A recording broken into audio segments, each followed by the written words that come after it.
Show on YouTube, Into the Fringe, where we discuss lost civilizations, UFOs, cryptids, unsolved mysteries, megalithic structures, extraterrestrials, interdimensional portals, time skips, and more.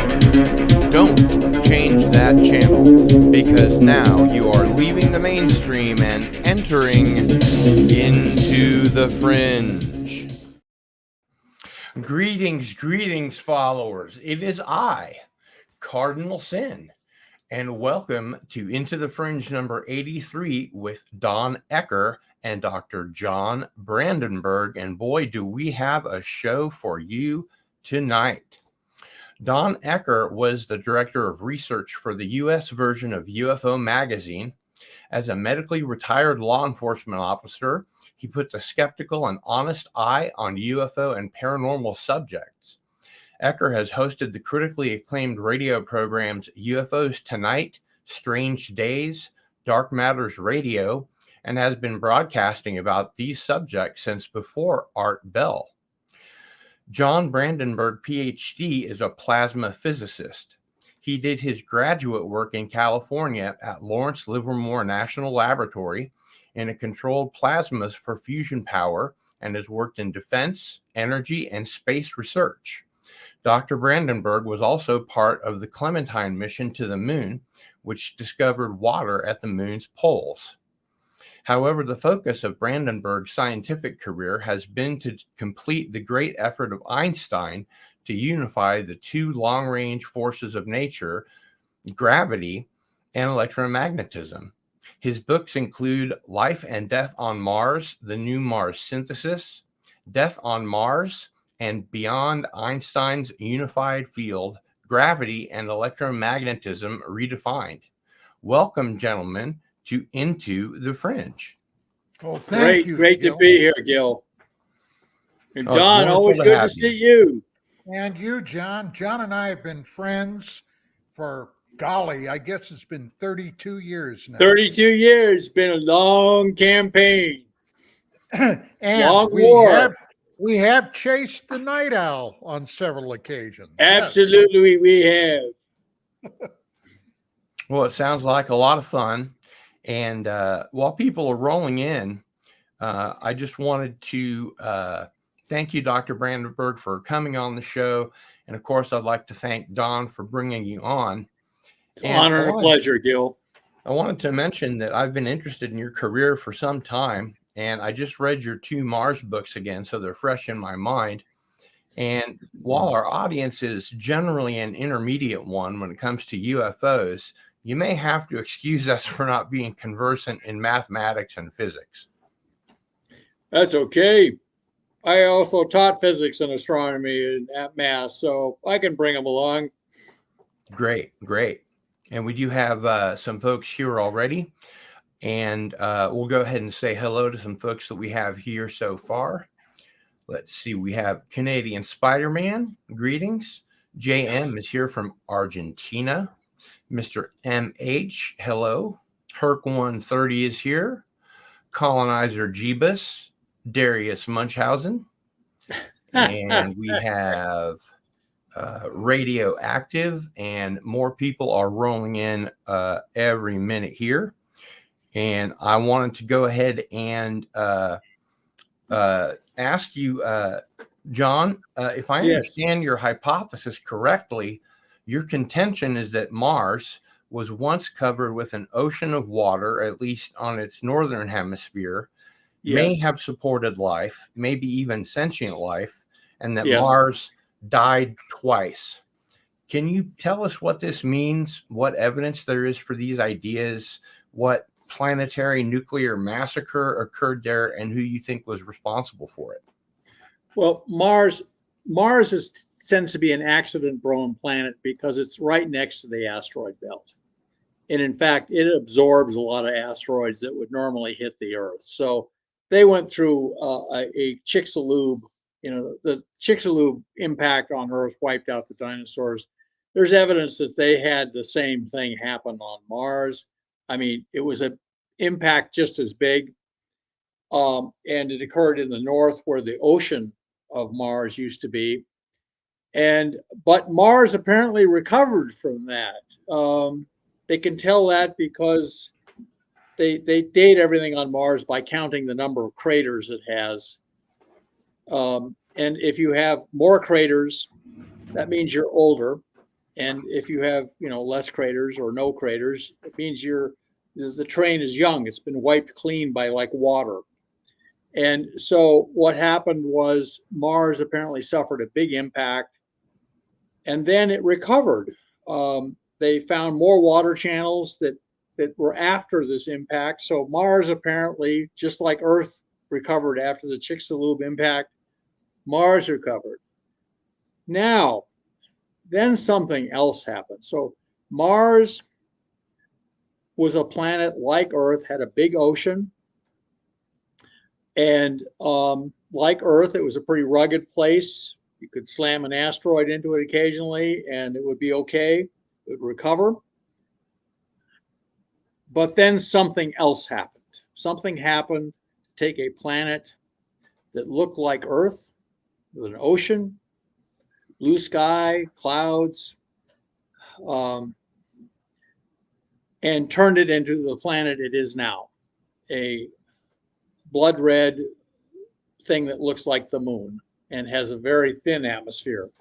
Now, it still seems to be supporting life, but Mars underwent a catastrophic change in climate. And the question is, what caused this?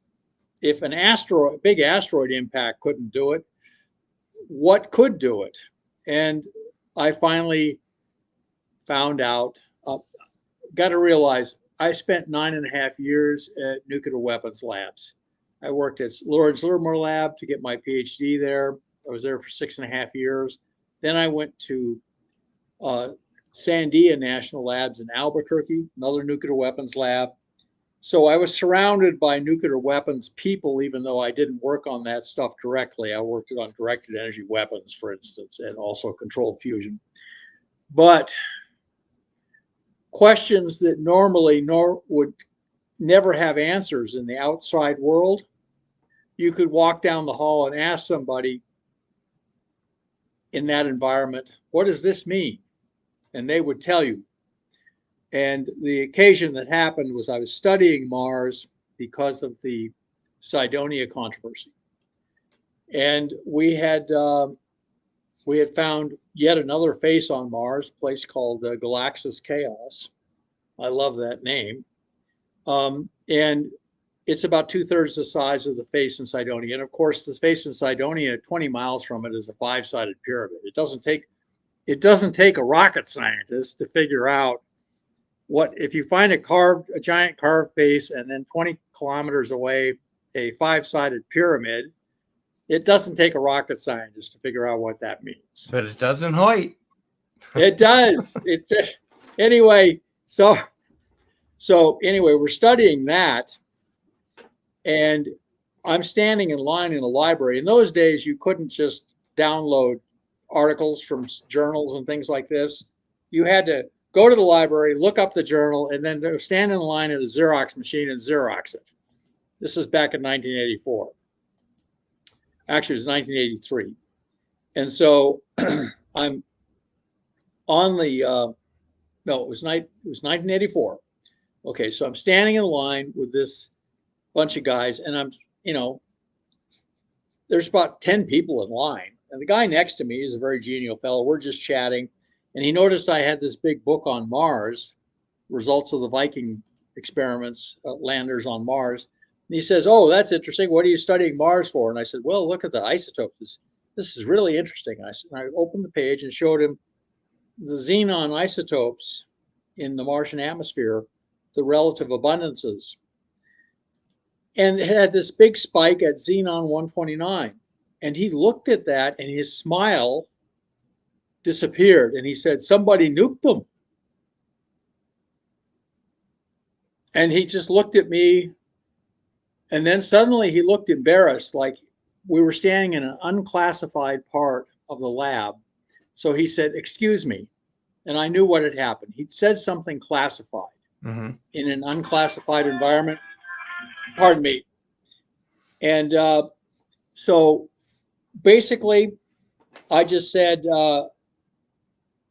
I didn't know what he was reacting to, but I knew it had something to do with xenon 129. So I've done a lot of research, and I've shown these results to other nuclear physicists that I've worked with who were familiar with bomb physics. And they said, yeah, it's weapon signature. Somebody set off a nuclear bomb. Now, the actual process in a hydrogen bomb is called, technically, it's called R process. R means rapid, high energy, intense bombardment of heavy elements like uranium and thorium, things like this, with neutrons. And there's only two places it occurs, two places that we know of that have R process. One is a supernova, when a star explodes. The other place is a hydrogen bomb. You can look this up on Wikipedia. Look up R process, and it will say this. Now, what I found, I couldn't find results from people flying airplanes through mushroom clouds after nuclear tests and testing the xenon relative abundances.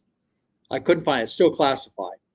What I found was supernova simulations, and they show the xenon 129 spike. So that's the new data, as I found in the literature. Supernova show this xenon 129 spike, just like a hydrogen bomb.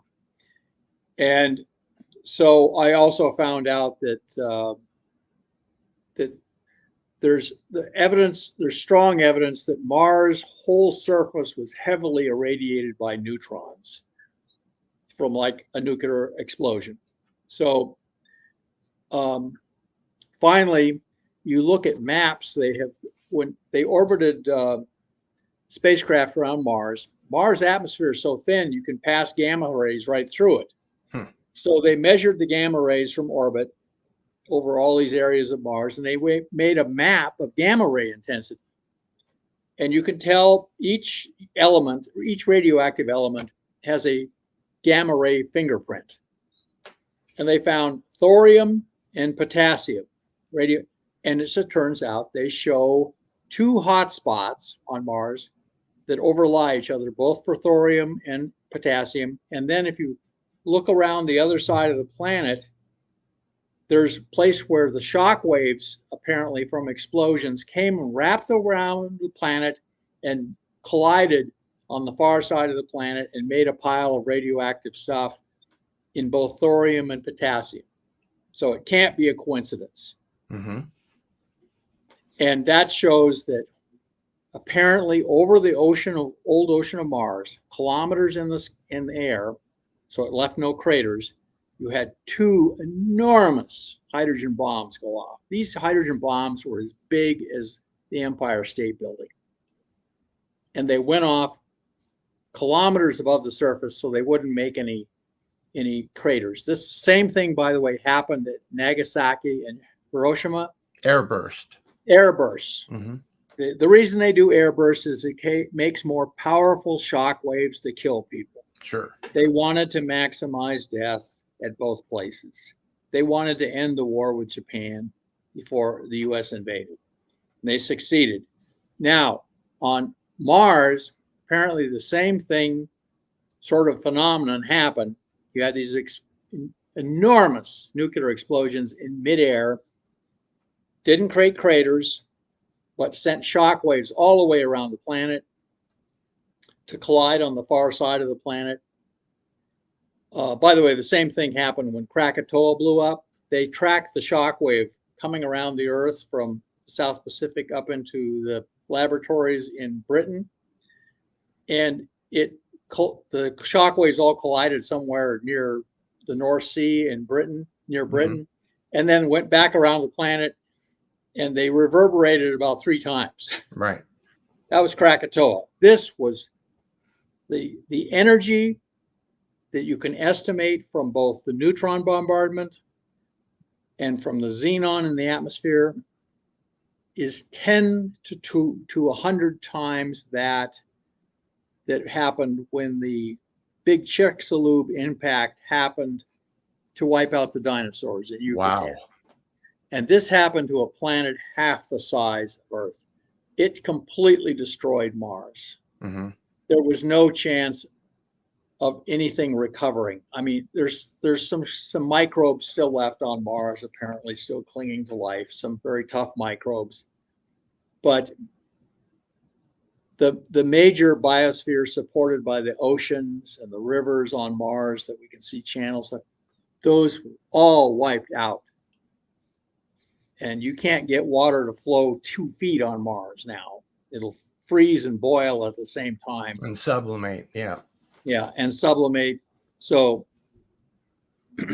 Mars went from being a planet like Earth, forming big river channels and deltas and stuff, to what it looks like now, apparently because of this nuclear event. And you ask then, well, what happened on Mars? It wasn't a supernova. There wouldn't be any Mars left or a solar system left. Right. It has to have been something like a small supernova. Well, the only thing we know that does that is a hydrogen bomb. Mm-hmm. There is no natural phenomenon that can create that kind of fusion plus fission reaction. When a hydrogen bomb goes off, by the way, they set off an atomic bomb, and that compresses a ball of hydrogen isotopes to make the hydrogen reaction, the fusion. So it starts with a ball of plutonium, ends up in a ball of hydrogen, compressing that makes fusion, makes helium, and it releases a whole bunch of high energy neutrons. They wrap the whole thing in a jacket of uranium or thorium. And that the atoms then split, and it doubles the yield. Mm-hmm. So it's a cheap way to double the yield of a hydrogen bomb, is to add fission on the end of it, and it creates an enormous amount of fallout. And also xenon-129. And that's the signature of one of these hydrogen bombs. Yes, it is a signature of one of these hydrogen bombs. And that's the difference between an atomic bomb and a hydrogen bomb. Yes, a hydrogen bomb uses very high energy neutrons from the fusion. Mm-hmm. I'm sure you get xenon-129 from just an atomic bomb, but you get most of it from a hydrogen bomb. For one thing, a hydrogen bomb is much more powerful. So who do we think set these mega hydrogen bombs off? Somebody we don't ever want to run into. I would think not. One of the things I am saying now is that going to Mars and making Mars part of the human sphere is now mandatory. It is no longer optional. If the human race wants to maximize its chances of survival, it must go up to Mars. And we got talking boots on the ground. You could send robots roaming around on Mars for years, and they'd never find, because you got to send up people who've got trained eyes, who can dig with a shovel. This evidence is buried probably 6 feet under the dust in Mars. You have to send people up there to dig around, find out what happened, who did it happen to. So we face a coming Mars crisis, because when this sinks into everybody, and it is sinking in, that we have this strong evidence of these nuclear attacks on Mars, and I have been told this has been verified by the Department of Defense now by Mars probes. Once this sinks in, we have to go up to Mars as fast as possible. No time. We can't waste a second, because whoever did this did it probably 180 million years ago. That's the best estimate I can come up with. That was before the dinosaurs on Earth. But even if those original people don't come around, somebody like them will. We know now that the universe is as dangerous as it is beautiful. And one of the things that makes it so dangerous is people like us. In fact, I'm proud to say that I haven't suggested anything happening on Mars that hasn't already happened on Earth, including dropping atomic weapons on helpless, defenseless population centers. So anyway, there's my speech. Let's get our asses to Mars. And we have a lot of comments in the chat, but I'm going to save those for the second hour. Sure. Don, you've been friends with Dr. Brandenburg for 32 years. When you first heard of this, this must have blown your mind. Oh, yeah. Yeah. John and I, over many, many phone calls. He originally was up here in California, but because of his work, he had to move down to Texas. And but we still communicate on a regular basis. And I had a myriad of questions for him. But before we get into any of that, I mentioned to John today something that I had discovered some time ago, dealing with Mars back in the 80s, when it was still classified secret and top secret. The United States Department of Defense, the Central Intelligence Agency, and wrapped into that, the DIA, Defense Intelligence Agency, which is the military version of the CIA, conducted a program that we never learned about until the 90s. And this program dealt with remote viewing.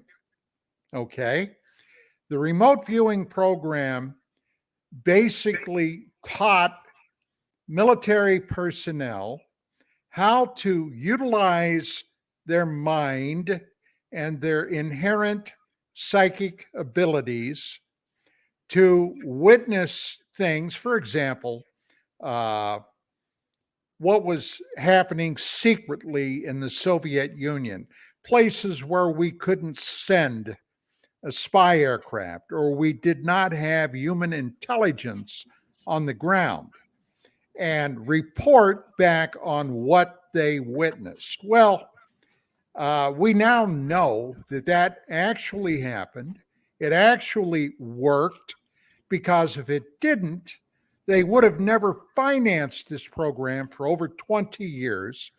I was personal friends with the man that designed the protocols for this, Mr. Ingo Swann. Yes. Yes. Now, what I discovered kind of blew me away. Not that this agency utilized remote viewing, but what they utilized it for. The Central Intelligence Agency in 1984 conducted a series of experiments with remote viewers to remotely view Mars 1 million years ago. In other words, not remote view Mars today, but what was happening there approximately 1 million years ago. Now, much of what those remote viewers reported on still is classified, but they did release some information that the remote viewers saw in their remote viewing session: extremely tall humanoid creatures in vast-sized buildings, and that these people were walking around. Apparently, according to this remote viewer in particular, they were witnessing some type of ecological distress. And they were looking to try to go somewhere else, which would suggest, if this guy was reporting accurately, that they may have had a space program. Now, let us say they had a program equal to what our technology is today, Okay. or perhaps even a little less technologically advanced than what we have today. For a long time, people have theorized that parts of Earth was basically colonized from Mars. Mm-hmm. Now, I'm not specifically talking about sentient life, which seems to be in the cards, but Mars meteorites have been discovered virtually all around the planet. Mm-hmm. Now, some of that may be a result of John talking about asteroid strikes. And of course, these two nuclear events would certainly be another reason. So yeah, this is some exciting news. Absolutely. Absolutely is. And I have to say, having read these books, The Life and Death on Mars and Death on Mars, just finished this one today. All right. These are some very, very interesting reading. And in a minute, Dr. Brandenburg, I'm going to ask you to tell us a little bit about GEM and Yes. and what that's all about. But before we do, I wanted to ask you how the xenon and argon isotopes got to be on the surface of Mars. You don't think that two factions of Martians blew each other up or anything, right? And by the way, all of this is speculative because we don't have enough data. It appears there was a widespread civilization on Mars, or a culture. Now, that certainly probably had factions in it. Cydonia Mensa is one part of Mars where the Mars faces and the five-sided pyramid. If you go around about halfway around the planet, there's another place in what's called Utopia Plains, and it's called Galaxis Utopia Chaos. Planitia.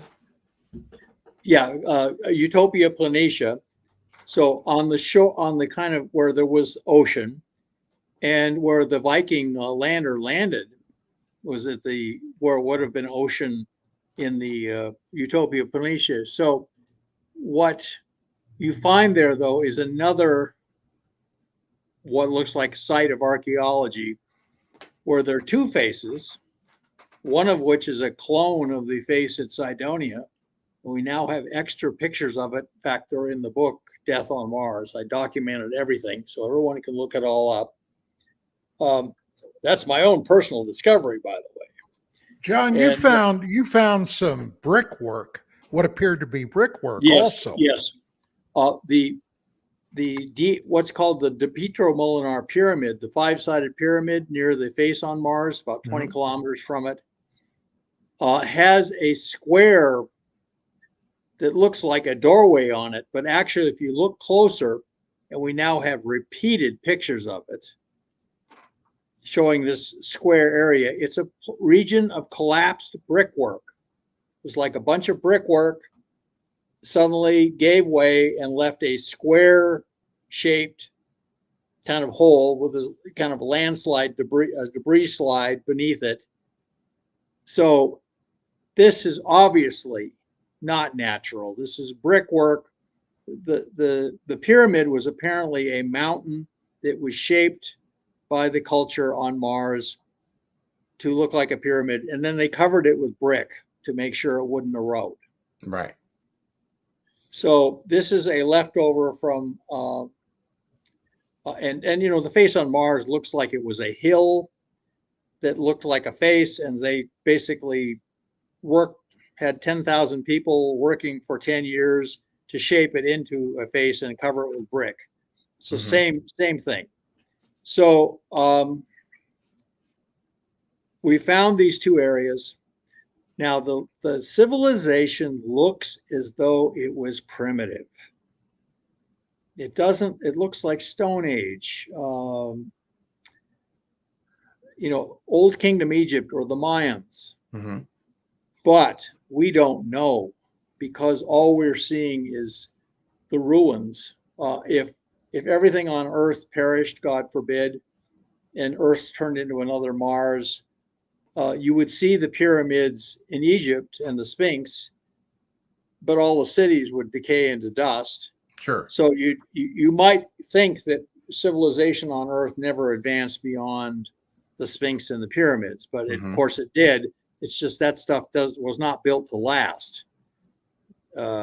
You know, the pyramids and the Sphinx are almost 10,000 years old. So anyway, well, actually, it's probably more like 5,000. Anyway, whatever. They were built to last, and they have lasted. So on Mars, we're dealing with vast unknowns. One of them is the technological level of the civilization that apparently was there, that was apparently the target of this nuclear attack. So we have to go up there. And the United States has to go up there first, by the way. We don't want our friends at the PRC up there first. Right.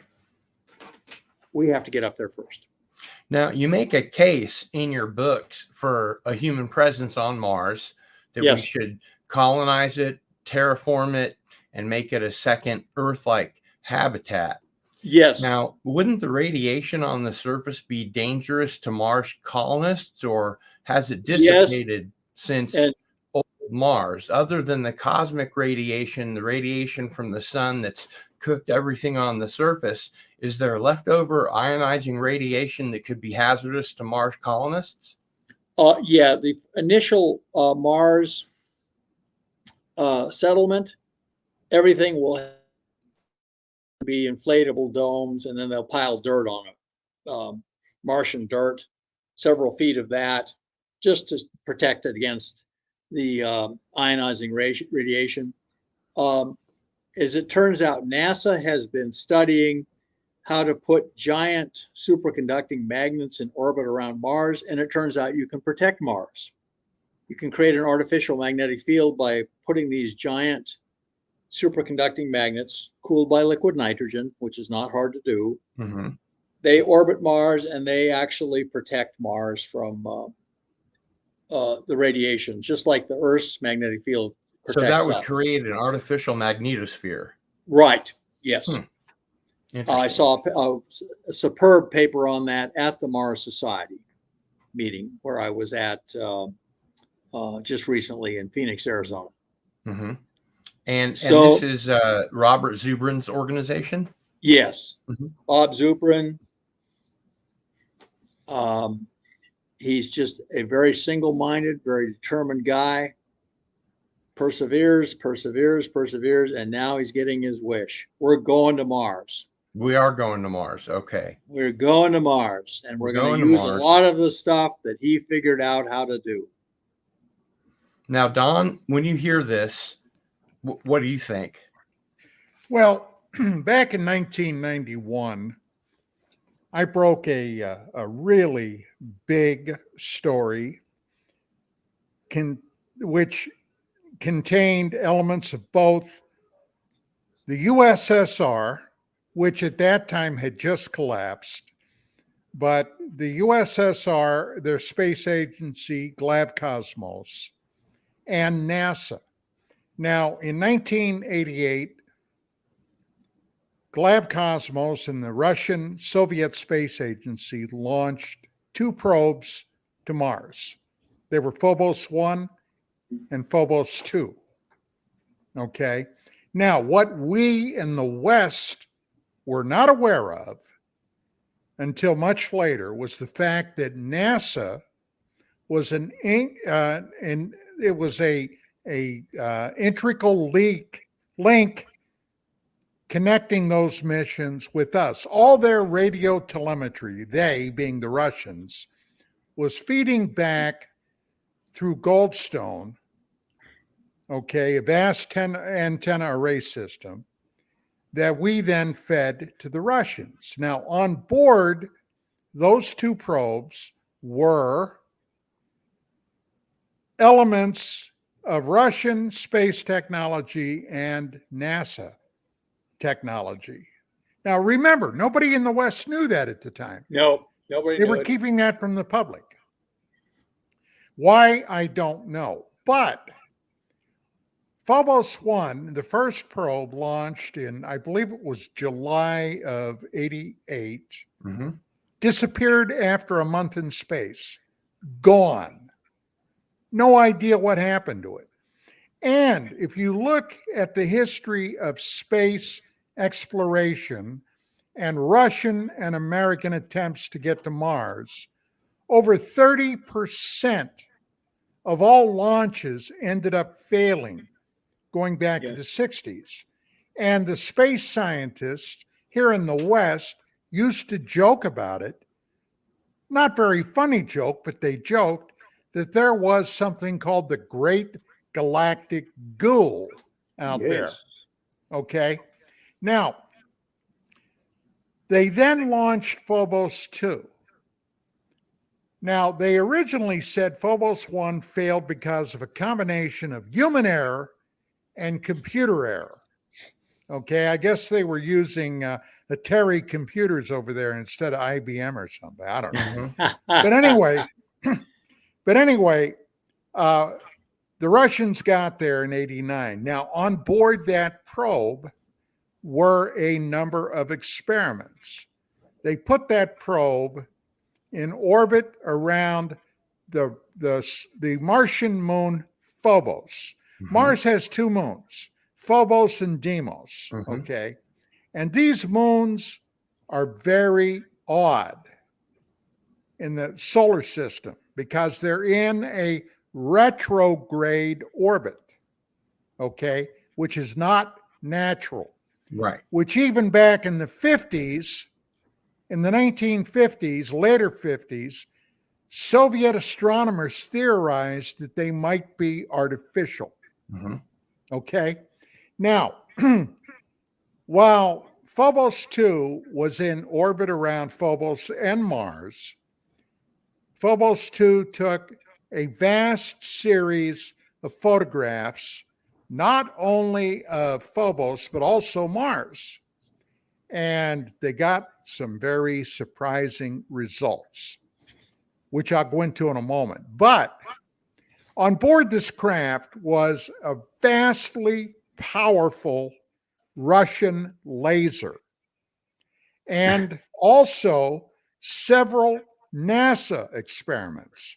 What they wanted to do was to use that laser to fire a series of bursts into Phobos to analyze the gases that erupted from the result of the laser blasts. And the NASA experiments included sending a lander down to the moon, harpooning itself into the moon, and then doing a series of tests, including things like jumping around on the moon. Why for all of this? Because at that time, and this gets back to your original question, Gil, the Russians and the Americans were talking behind the scenes of sending a joint exploration to Mars using American astronauts and Soviet cosmonauts. That was their plan. And this mission was theorized to take place about 2014, maybe 2015. Now, obviously, none of that ever happened. Well, what did happen? Well, remember I said that it photographed Mars in all the light spectrums. and they found a series of what Glavcosmos called hotspots. Now, Mars is supposedly a cold, dead planet. Okay, its geological processes internally, unlike Earth, okay, apparently died out a long time ago. So, what would cause those hotspots? Well, I was also very good friends with Zacharias Sitchin, who wrote a book in '89 called Genesis Revisited. And I talked to Zach about that book. I had, incidentally, all of Zacharias' books. And the series started with the 12th planet. Now, if you've heard of, mysterious things like the Anunnaki, all right, the so-called gods of ancient Mesopotamia, ancient Sumeria. Anunnaki means those who from heaven to earth came. That's the translation of it, which is kind of a hard way of saying, hey, we think they were astronauts that came down. But anyway, the photographs showed that. And then another photograph taken on Mars and on the atmosphere of Mars. Now, it's not something you or I can breathe, but there is a very thin atmosphere, as John said. There was a photograph of a vast ellipsoid shadow. Okay? Yes. And it was a very weird picture. Well, behind the Phobos 2 craft, it spun around and started taking a series of photographs. There was this vast cigar-looking shape off of the Phobos moon. Now, Glavcosmos equated the dimensions of this thing of being 25 kilometers in length. That equates to about 15 and a half miles and roughly 1.5 kilometers in diameter, which is about a mile. And suddenly this object, according to Glavcosmos, turned toward the probe, the spacecraft. Now, why would it have done that? Well, I personally think it may have detected that powerful laser and saw that as a potential threat. And this thing rammed Phobos 2, destroying it. But before it was rammed and destroyed, it did radio a photograph back to Earth that Glavcosmos got. And in 1991, by then, the Iron Curtain was collapsed. The Russians were in the process. Communism was gone there for the most part. They were in the process of selling anything they could get Western currency for. Mm-hmm. And their restrictive policy of not allowing people to travel around the world unsupervised was gone.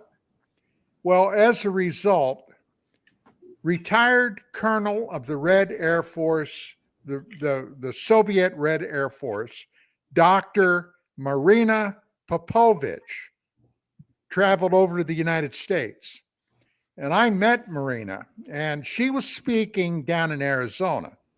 And I went down to hear her talk and to interview her for UFO Magazine. And it was a fascinating lady. She had been married to General Pavel Popovich, who incidentally was the first human being to ever rendezvous with another spacecraft while in orbit about 1962. And for what it's worth, Marina also went through their cosmonaut training, although at the time, at least publicly, they were not allowing women to go up into space. But I think that was, quite frankly, I don't believe that. I think they did send women up there.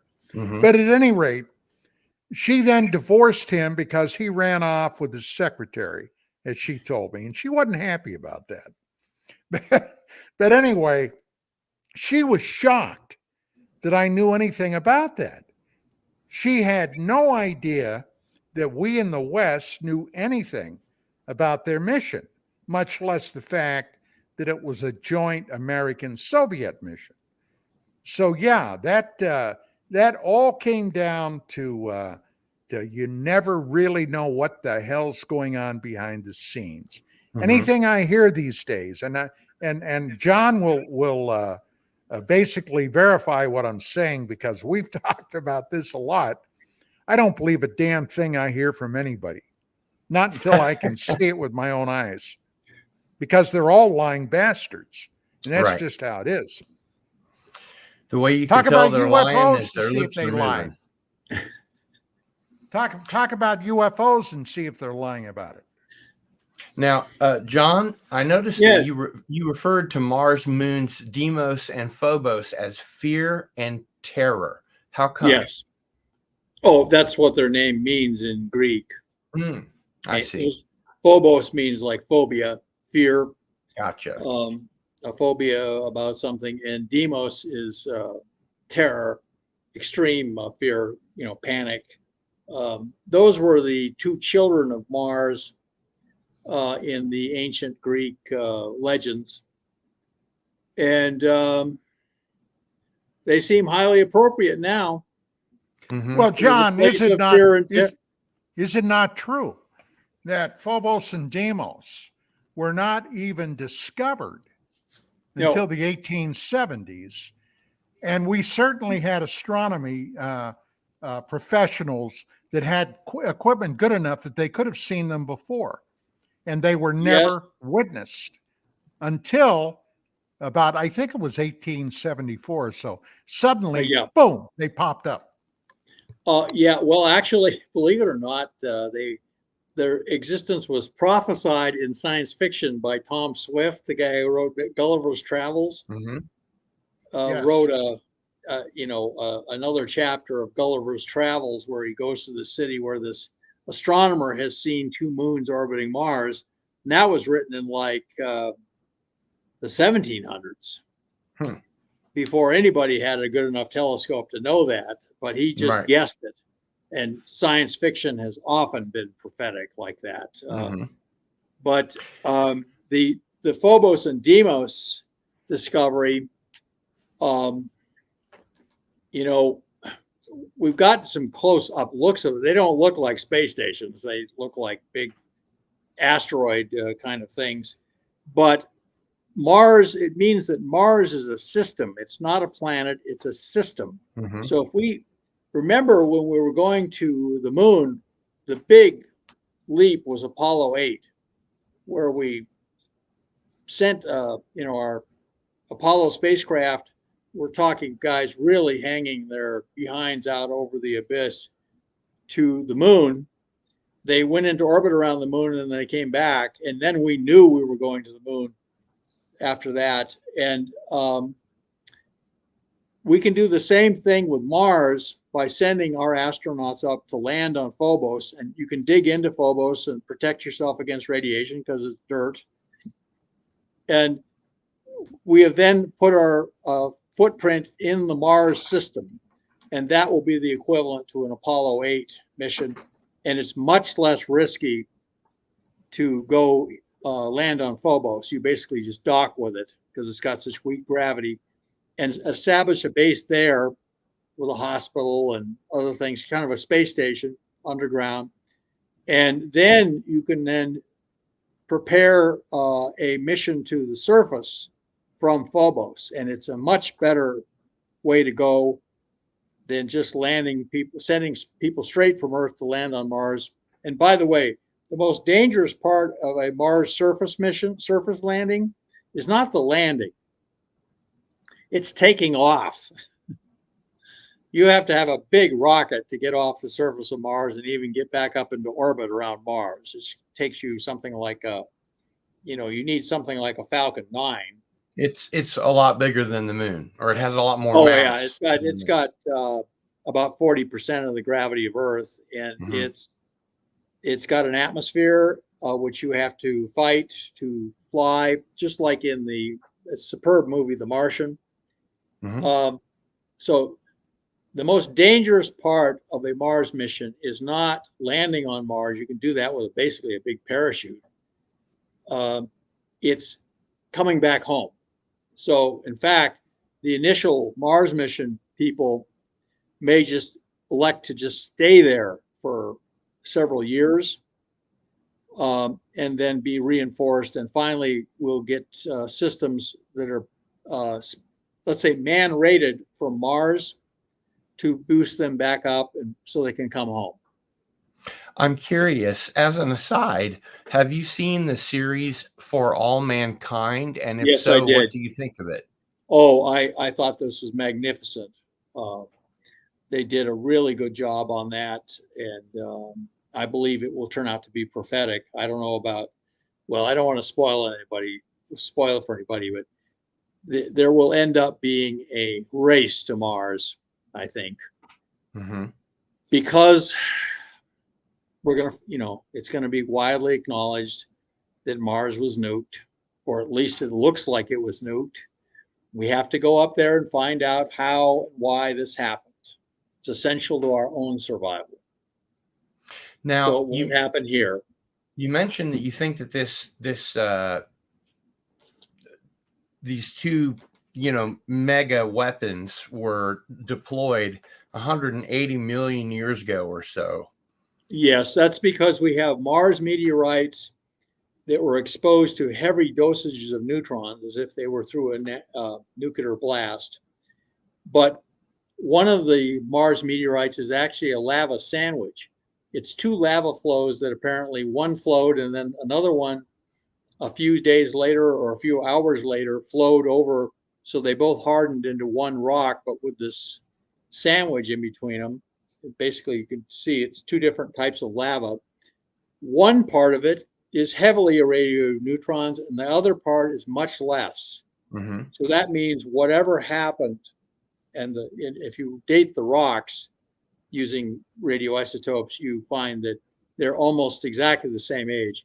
So it means that in some very brief time geologically, in terms of a year or much even days, this neutron bombardment happened.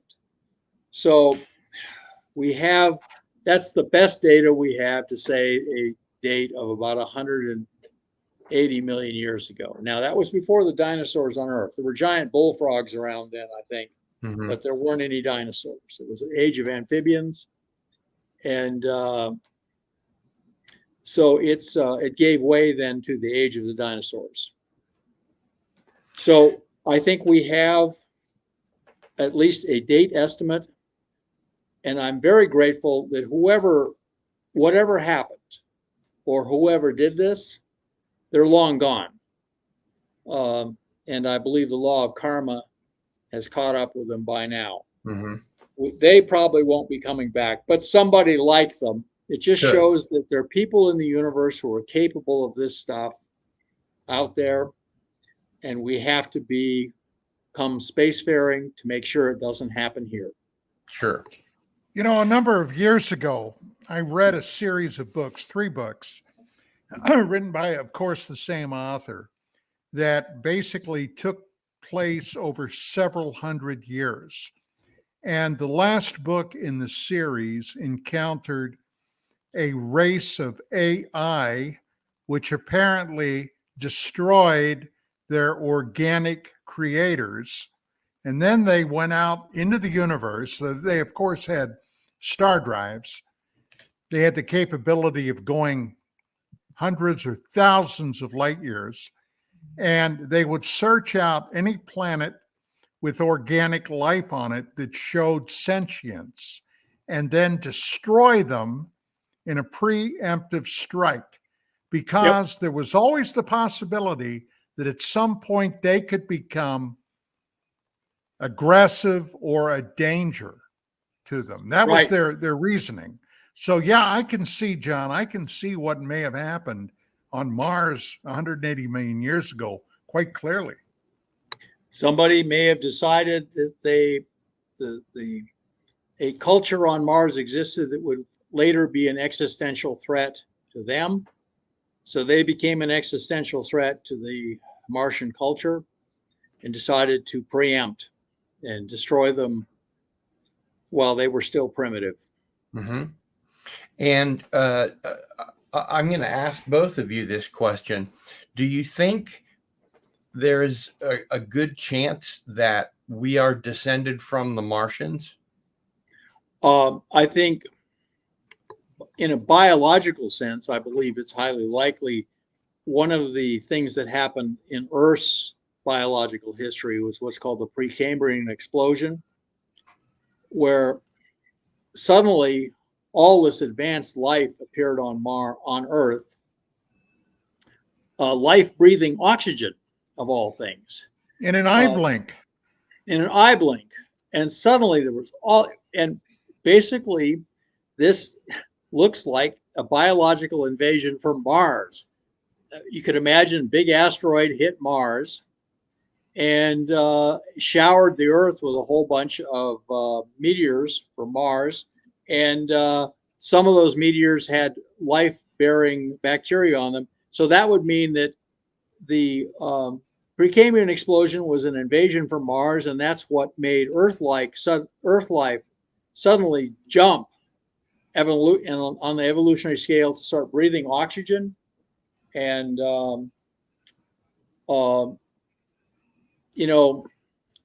changing completely and resulting in us about 500 million years later.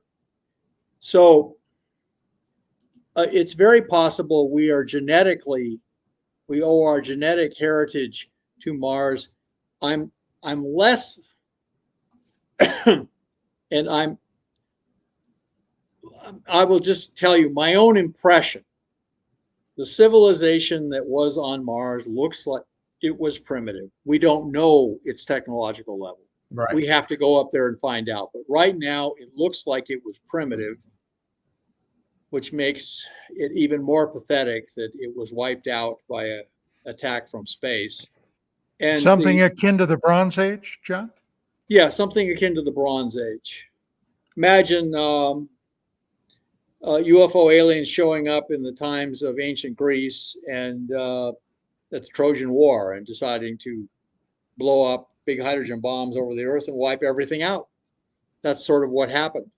Mm-hmm. Just because they thought we would be trouble later. And anyone who knows anything about the human race knows that we have a genius for getting into trouble. It reminds me of Stanton Friedman's saying that they don't want us to bring our particular brand of friendship up into space. Yeah. But yes. To counter that argument, throughout all of Earth history, and of course, the only way we can even look at any of that is through our own history. Yes. No laid back society or culture ever accomplished a damn thing. Who, in fact, did? The explorers. And what were the personality traits of people like that? Adventurers. And Fernando Cortez is one of my favorite.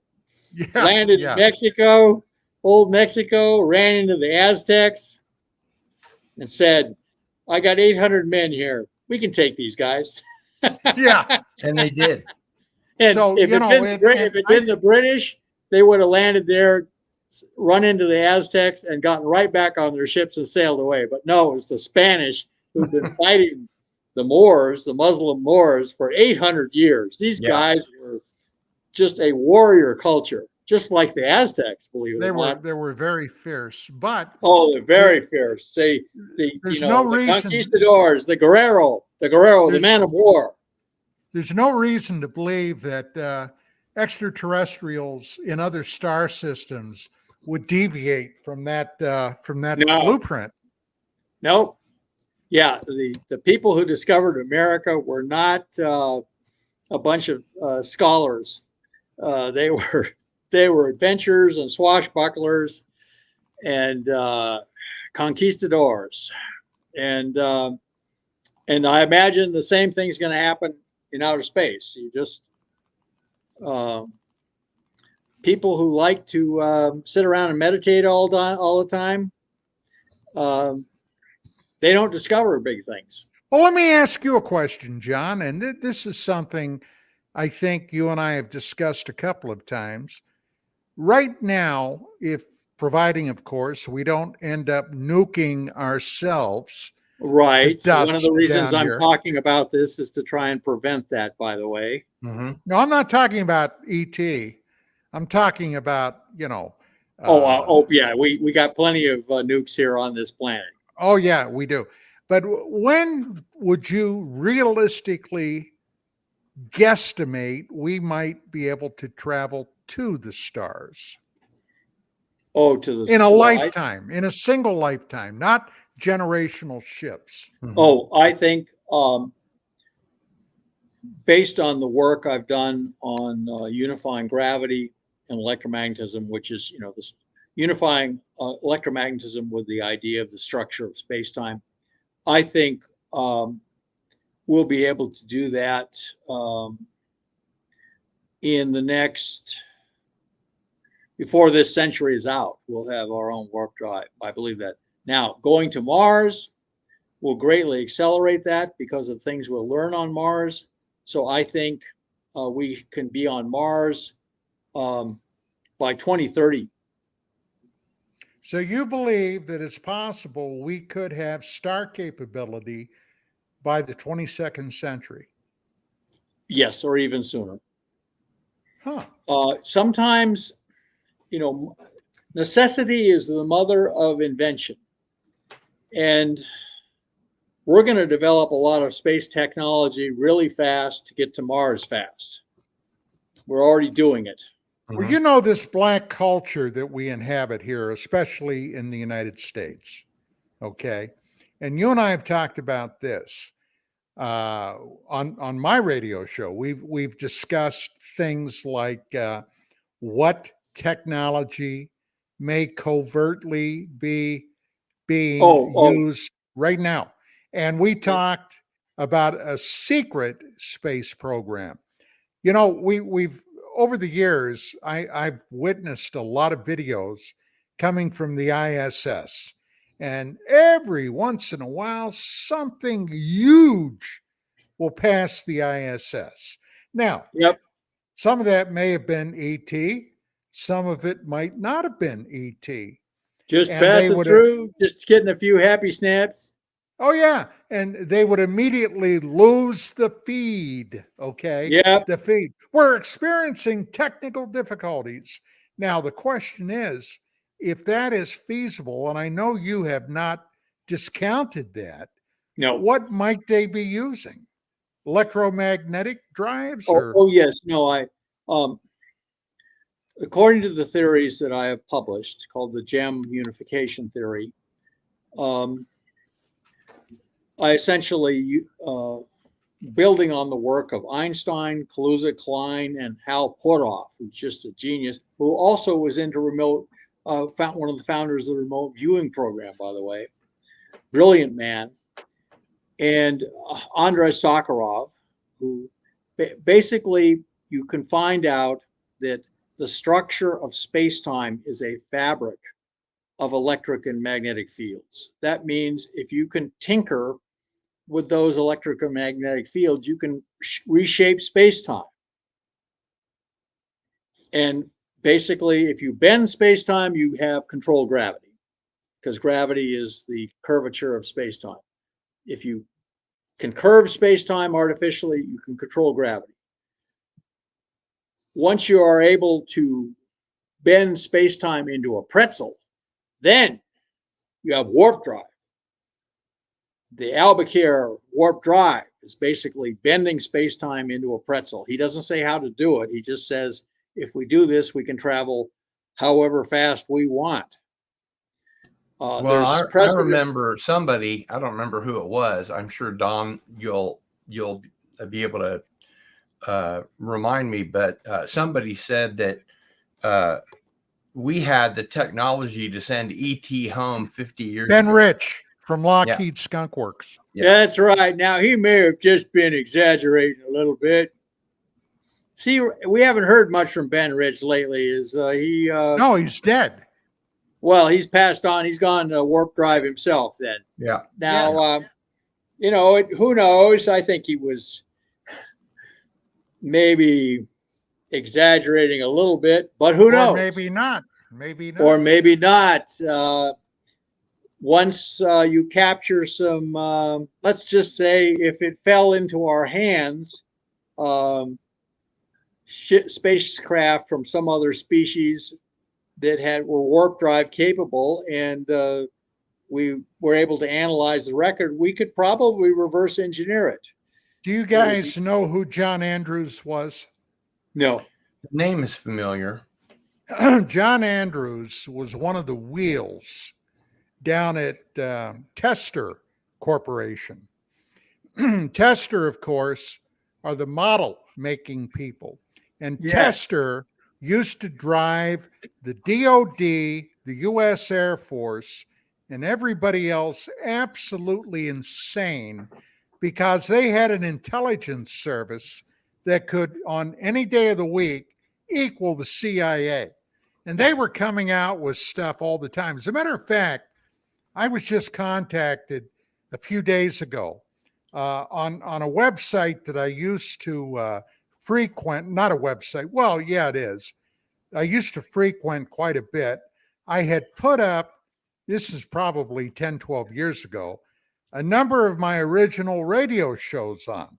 Now, back in those days, I was interviewing anybody and everybody, okay, that was worth a damn. Not Even only in the interviewed UFO me. field. Yes, I did. Yes, I did, John. Everybody from award-winning film producers like Robert Wise, the guy that gave us the Andromeda Strain, the guy that gave us Star Trek: The Motion Picture, and a bunch of other stuff, to the guy that produced Species. And if you saw the film Species, all right, had one of the most gorgeous women in the world at that time. Natasha Henstridge. Yes, she was. That's right. I remember her well. Yes, she was. Her So character anyway, was Still.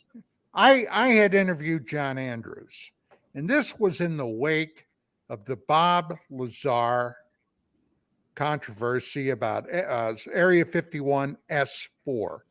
And that night, John Andrews came into studio, and he brought me one of the first models of the Tester S4 UFO craft, which I still have. Now, I got a call from a guy who's a retired Air Force pilot, and he's these days working on flight simulators, and he wanted permission from me to give him the ability to utilize several audio clips from John Andrews. Now, the reason I mention Andrews, he was on a first name buddy process with Ben Rich. Now, Ben Rich was the honcho of the Skunk Works. Mhm. The Skunk Works were the guys that gave us the SR-71 back in the bloody 1950s. Yep. Okay. And it still holds gift today. That keeps on giving. Yeah. That thing, well, the Air Force retired it. Why? I have no idea. But I'm sure they got something newer, bigger, and better now. But anyway, Ben Rich, when he said the Scorpion, that, it's called the Scorpion in my science fiction novels. Oh, it's the F-71 Scorpion. Yeah. So anyway, I talked to John about this, not on the show that night, but privately. And he said, well, when Ben said that, he said, I asked him, and I tried to get him to say yay or nay, because you know what he called the Skunk Works? They had out there unfunded opportunities. Unfunded opportunities. Now, what do those letters spell out? Gee, Don, UFO. you're better at this stuff than I am. UFO, unfunded opportunity. Oh, A little And inside then he joke. looked unfunded opportunities. Yes, I see. he looked at John Andrews, and John said he had a twinkle in his eye. Oh, of course he did. And All then these guys he walked loved it. off. Okay. Of So, course. that remark he made about we have the ability to take ET home was given to a reporter that was interviewing him. Yep. Now, what in the hell does that mean? And that's why I was saying about this quote unquote secret space program. Now, Rich died of cancer, which was a tremendous loss, not only to his family, but to the United States of America. Yep. And God only knows what those guys are doing today. We have no idea. And if Bob Lazar was telling anything that was true, they've had their hand, they, whomever they are, have had their hands on extraterrestrial technology for bloody 70 years. Now, Yep. I wrote a paper a couple of years ago on the Wilson, the Wilson and that guy, John, we talked about that used to work for Robert Bigelow, the one that has a rough reputation. I can't think of his name now. This isn't the Wilson that Richard Dolan goes on about. Yeah. The Wilson Davis memo controversy. Now, basically, what this is, Eric Davis. Okay. Eric Davis. Yes, Eric the Davis. The brain cells finally kicked in, Gil. Eric Davis. I've not only talked with him, I've argued with him. Yeah, I know you have. I know you have.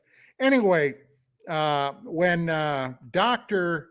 He's a brilliant guy. Ed Mitchell, when Ed Mitchell died, all right, family and friends were going through his personal papers, and they came across a paper written by Eric Davis on an interview basically he had covertly, secretly with Admiral Wilson, who had headed up the DIA, the defense, and he was the director of DIA. Okay. Now, that's no small potato position. No. And at the time, and this is mid-90s, there were a number of people trying to get Wilson to look deeply into the Pentagon about recovered UFO technology. Well, to make a long story short, later, Wilson totally denied the whole thing. But here's the crux. He talked to somebody and said, well, look, if anybody has their hands on this, trying to back engineer it, it won't be the government. It will be private avionics, McDonnell Douglas, Lockheed, whoever. Well, he kind of narrowed the search down to one particular corporation, called them up, and said he wanted to meet with them. Now, this is the freaking head of the DIA.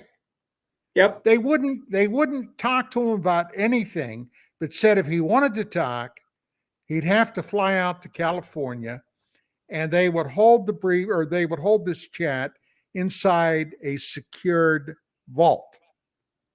Yes. So he flies out to California, okay, gets signed in, goes into the secured vault, talks to whomever the program director was, ask him some pointed questions, because in the interim, Wilson had heard rumors that these guys had their hands on a recovered UFO, an alien craft, a craft from off planet, a craft that the propulsion system was never made in Detroit, And he asked the guy pointedly about this.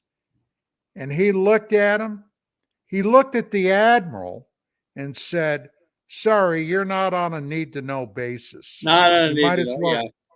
you might as well go back to DC," which infuriated Wilson. Of course it did. Well, he gets back. Okay. He's going to kick up a stink. And somebody with one more star in their shoulder came up to him and said, "Admiral, you're looking at a nice fat pension, aren't you? You like your rank you got, don't you? Yeah, yeah, yeah. Well, I suggest you let the matter drop." You got the And tap on Wilson the did. shoulder. Yep. That's what happened. You know, with my work, I've been and the people I worked with, who was the Well, DIA. John, tell him I got you in trouble. Did you get me in trouble? I Oh, did. that's right, because I talked about the Clementine. The moon mission. thing. Yes, and I got 2 angry phone calls. You know, I was not a deputy. Some people say I was deputy mission manager. I was not deputy mission manager. I was a deputy to the mission manager. He was Marshal Dillon and I was Festus. And it was pretty much as the relationship worked. And he would, if he, but he paid me a great compliment. He said, I was his tiger team. He knew if he sicked me on a problem, it would get solved. And there were lots of problems. But anyway, yeah, but I assumed that I went on a talk show at Don's. It's all Don's idea. No, it was a TV show that I got you on. It was a TV show, and I was on I was there. the research producer. And you know, and it was happened in like 2005 or something. It was like 10. No, was it? 2014. Oh yeah, it's almost 20 years after the Clementine mission. And I assumed that nobody cared that much about it. So I just said, well, he had some interesting stuff, and some interesting stuff happened. And I got 2 angry phone calls, one from the mission manager, Marshal Dillon, that I'd worked for, and the other from a guy in the Navy who actually ran the mission. You know, it was a Navy mission out of Naval Research Lab. And they both bit my head off. And they said, "Don't talk about the moon." They said, "You can talk." The Navy guy told me, he says, "You can talk about Mars all you like, John. Don't talk about the moon." And so there What's you that have tell it. you, John? What's that tell you? Well, it says there's basically there's dead primitive aliens on Mars. And that's okay. But there may be something else on the moon, and they didn't want us to talk about it. So we didn't. I didn't think I'd even mentioned it, but apparently I got close enough that they got angry with me. And by the way, when I found out this nuclear explosion thing on Mars and was able to verify it with some nuclear weapons people I worked with, I reported it to the Pentagon. I did not report it to NASA. I reported it, in fact, to the DIA. I knew they had a Mars desk. I dealt with them before because I was working in DC with a lot of security clearances. So I actually, you know, so anyway, so I contacted them, a guy I knew there who was at the Mars desk, I called it, at the DIA, and I gave him a briefing on the whole Mars data thing that indicated the nuclear explosions and everything. And he took serious notes. And then I basically asked him, what do I do? What do I do now? And they said, well, just wait, we'll discuss it. So they got back to me a month later and said, publish. They wanted this done. If you look at Mars as a subchapter of the UFO cover-up, or rather the UFO cover-up and the Mars cover-up are basically part of the same ET cover-up. Then the feeling apparently is in some factions in Washington, D.C., apparently led by the CIA and the Navy, and also the DIA, that they want this to come out because it's breaking it to the public easy. Okay, we got a dead, primitive-looking civilization on Mars. Yeah, they look like us. Somebody may have nuked them, but it happened a long time ago. That's very non-threatening compared to things, UFOs flying over the U.S. Capitol being chased by jet fighters, which happened during the 50s. 1952, the Washington merry-go-round. Absolutely. And they don't want to talk about that, but they'll talk about Mars. And I wrote a novel about the collapse of the UFO cover-up. Of course, engineered by two gorgeous women. They're news anchors that are like a Fox News network. And one of the women who's Asian says, the great unindicted co-conspirator in the UFO cover-up is the U.S. population itself. It doesn't want to know. It's frightened by the whole subject. So it says, whatever the government's doing is fine by us. There's some truth to that. But they have to finally know, and Mars is the easy way to break it to the people. We're not alone in the universe, and bad things happen in the universe, just like they do on Earth. One of the things I wanted to ask you was, how did your work in this area with your books and so forth, how did that affect your day jobs? I waited for, when I discovered it, I reported to the Pentagon or the DIA, this Pentagon CIA. And I was very well prepared for a tap on the shoulder saying, John, we don't want you to talk about this anymore. Instead, the opposite happened. They said, publish. So it didn't negatively impact your work? No. I've been talking about this since 1984. And my career has actually done, in fact, it made me into a space cadet. I was, before that, just working on controlled fusion, but I then branched out into space. Plasma, I work with plasmas, which are hot gas like lightning bolts, or the aurora borealis that conducts electricity like metal. And it turns out it's a wonderful way to make space propulsion. I invented this giant space thruster, 75 kilowatts, microwave driven thruster that runs on water vapor. And you can get to Mars easy with it. It has the same exhaust performance as nuclear thermal, which requires a nuclear reactor and liquid hydrogen. So you can get to Mars with just a big solar panel and a swimming pool full of water. You can get 30 tons to Mars. How long does that take? Well, you can do it fast. Takes a little bit more water, which, by the way, you can transfer water in space. They do it all the time to the space station. They use water for everything. They run electricity through it to make oxygen. They use it for cooling. They use it for washing. They drink it, et cetera, et cetera. So they have already got all the technology for transferring and storing water for long periods in liquid form in space.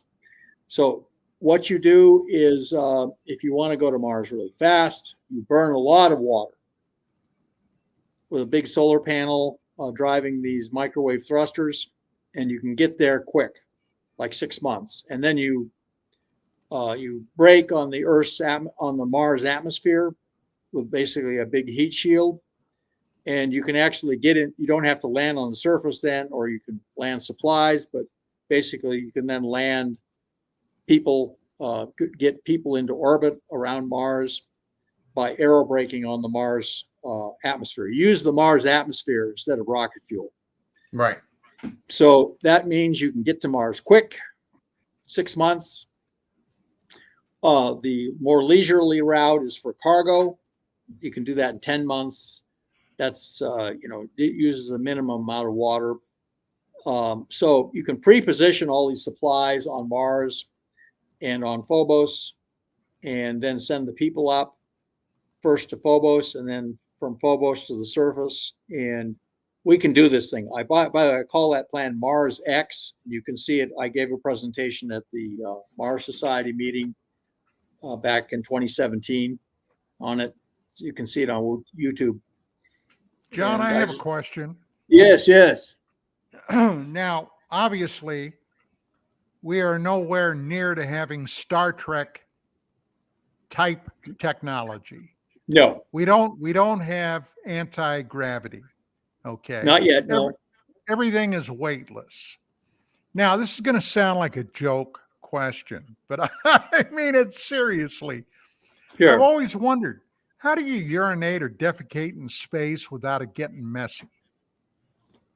Well, turns out there was a long study on that, and they've got things that work pretty well up on the space station. Utilizes a vacuum, doesn't it? Well, vacuum Well, yeah, bag.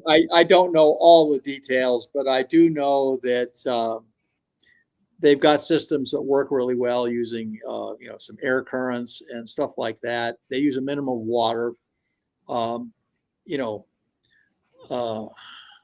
they've been peeing into bags since the days of Mercury, so Sure. that's a pretty straightforward one, at least for men. And but they've got it all worked out for women now too. So there's astronauts up there, and they don't wear diapers. They just wear regular underwear, and they have commodes on the space station, and they do their business. They do their business. In fact, we're creating kind of they vent the stuff overboard finally, and so it all freezes, and so they have a miniature kind of ring of Saturn around the Earth, composed of organic or frozen organic matter, they call it euphemistically. And so these problems have all been solved. Now we're going to use the water for propulsion as rocket fuel. Yeah. And by the way, you may have seen that they actually found craters forming on Mars, and what was in the middle of the craters? Big blocks of ice. Rocket fuel sitting there on the Mars surface. All you got to do is, instead of waiting for a meteorite to crash, you just bring up a couple tons of TNT, and boom, you got all the water you want. That would be drinkable, wouldn't it? Oh well, they'd be able to purify I would boil it first. Exactly. Yes. Yeah. In fact, I tell people, if you don't believe there's life on Mars, just drink the water. Right. By the way, anything that can survive on Mars, you probably wouldn't want to run into in a dark alley on Earth. Reminds me, there's these amoeba that live in the Old Faithful that attack human brains. And wow, they found this out because one idiot jumped into the lake and then got this amoeba infection and died. Yes, a great moment for science. Yeah. Now, Dr. Brandenburg, I did want to ask you if you could go into some detail about your book, Beyond Einstein's Unified Field, Gravity and Electromagnetism Redefined. Right. We do, based on the work of Einstein himself, who worked on the unified field. There's four basic forces in nature. There's gravity and electromagnetism, which are infinite range, and they both follow the same mathematics of 1/r², force law. Then there's, of course, the short range forces of nature, what's called the nuclear force, and then what's also called the weak force. And they are what holds the nucleus together and causes radioactive decay. So, but if you just concentrate on the electric and magnetic fields plus gravity, then you can make great progress. And the people who did the real mathematical breakthrough was a guy named Kaluza and a guy named Klein. He was a German, and there was another fellow, a Swedish guy named Klein. They came together to form this theory where the mathematics is beautiful. You start out with space-time, and then you get Einstein's equations from just that by this mathematical procedure called minimization of curvature. Then if you add a hidden fifth dimension, you have to add a hidden fifth dimension. Suddenly what falls out is gravity plus electromagnetism. And they come out with the exact equations that we've already worked out separately for gravity and electromagnetism. One is Einstein's theory of relativity, and the other one is Maxwell's equation. And they mesh. So this is the grand unified field theory. Well, this is, believe it or not, that's not called a grand unified field theory because it only uses gravity and electromagnetism. But it's a unified field theory according to Einstein's. He considered the strong and the weak forces at short range to be just kind of details. So what the two precepts of the theory, the two basic principles. One is that gravity is like the radiation pressure of light. The light is caused by, it's called the 0-point fluctuations caused by the quantum mechanics. This was worked out by Andrei Sakharov, by the way, the great Russian physicist. So gravity is the pressure of this light that's all around us that we can't actually perceive directly. My theory explains why we can't see it. And so the gravity is a push of electromagnetism caused by quantum activity in the vacuum. Okay, that's one precept. And it uses what's called the pointing. Gravity is what's called a pointing vector. Pointing vector is the radiation pressure vector in electromagnetism. So then the next one is that not only can you unify gravity and electromagnetism, but you can then unify the vacuum, the quantum mechanical vacuum with all this activity in it, particles and antiparticles appearing and disappearing. You can unify that with hydrogen. So that's why when the Big Bang happened, boom, the universe was born almost 99% hydrogen. Now it's made some of that hydrogen into helium in the stars. But it started out being 99% just pure hydrogen. And that came out of the vacuum itself. The plus and minus particles of anti and matter, particles, matter and antimatter, they split apart. One of them became heavier, that became the proton, and the other one became lighter, that was the electron.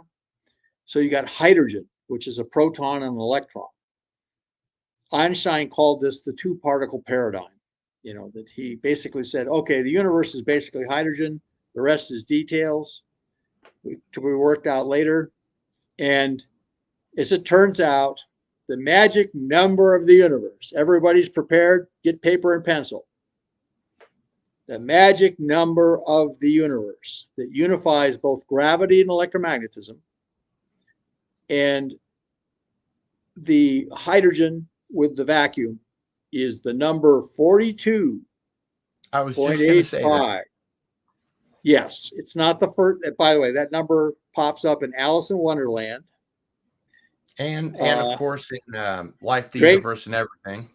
Absolutely, absolutely. It's the secret of the universe in Hitchhiker's Guide, and it's not the first. By the way, I had no idea when I first discovered this Guide to the Galaxy even existed. I mean, I read science fiction, but Hitchhiker's Guide is not your usual science fiction. Well, it started out as a radio show, then it became a TV show, and then it became a book. So 42, Don, remember that number? Or actually, I knew that number. I watched Hitchhiker's Guide to the Galaxy. Right. It's a great show. I love that movie. And so anyway, Hitchhiker's Guide was actually prophetic. It is the number 42, or it's roughly 43. It's 42.85, 03, and then some more numbers. and it's the square root of the ratio of the proton to the electron mass. So that's, and by the way, it's also the logarithm of the strength of gravity between an electron and a proton and the electric force between an electron and a proton. So it's the logarithm of the ratio of the strength of gravity and E and M between a proton and an electron, both going over the 1 over, and then also you throw in the quantum mechanical, what's called fine structure constant, which is another weird number. It's 137. I'll take your word for it. Yeah, so it's the number 137, and then the number 42.85 are the numbers that run the universe. One is quantum, the relationship between electromagnetism and quantum mechanics. That's 137. And the other one is 42, and that's the relationship between the proton and the electron masses, but also at the same time, the logarithm of the strength of gravity versus the strength of electromagnetism between like an electron and proton. So everything in the theory revolves around electrons and protons. And when you distill all of that, you get a formula for the Newton gravitation constant. The Newton gravitation constant is the most important number in the universe. If you have two rocks out in space of different masses, or same mass, okay, one is mass 1, one is mass 2, and they're separated by a distance d, then the gravity force between those two masses is mass of 1 times the mass of 2 divided by the distance between them squared times big G, the Newton gravitation constant. That's what makes the universe run. All the galaxies and solar systems and asteroids, they all run on big G. So in my theory, big G falls out, and it's the formula is good to a part per 10,000. I went to a big scientific conference about unified field theories and stuff like this, and they gave me, I was terrified going into the conference because I thought I'd be ignored. They gave me what's called a poster session, which is you put up all your theory and everything on kind of a billboard and then stand there and talk about it. And and it's a great way to get ignored. They put you off in the corner of the auditorium and nobody comes by. Okay, I was terrified that would happen. Instead, I showed up for the meeting with my quite attractive girlfriend named Jacqueline Hunter. She's a science fiction author. She stood there beside my bulletin board, attracting visitors. Anyway, so to my delight, instead of being ignored, I was met by an angry mob bearing pitchforks and torches. Uh-oh. They said, Brandenburg, you have no right to go calculating big G without filling out the proper paperwork. You don't. Oh, they wanted a white paper. These guys, this one guy accused me of somehow sneaking big G into one side of the equation and having it pop out in the other. And I said, okay, show me where it is. Right. And by this time, it was like a fight in the high school parking lot after school hours. You got 30 people gathered around and two guys duking it out. Holding them back, yeah. Holding them back or whatever. And this crowd gathered to watch me debate this guy, and he was angry. Oh, this is science in the big leagues. Forget this scholarly professors, drinking tea and, knifing each other between the ribs. Well, the dean isn't looking. No, right. This was not that at all. This was a brawl. And the guy finally, his face just changed from being angry to just a look like this. Ashen, yeah. And then he just walked away. There were no cheers when he walked away, but there were all these smiling faces watching me. Most of them young physicists and students. They loved it. And then later, this other guy came up, some gray beard, and he looked carefully at every part of my thing on the poster session, the billboard I had up describing my theory in detail. And I came up to him and I said, "Can I help you walk through this thing?" And he looked at me and said, "No, I'll read it for myself." I got him. Nobody else, by the way, nobody else has calculated Big G like me. If they had, you'd have heard about it. Sure. So I am the only guy who calculated Big G, and I got it. Dr.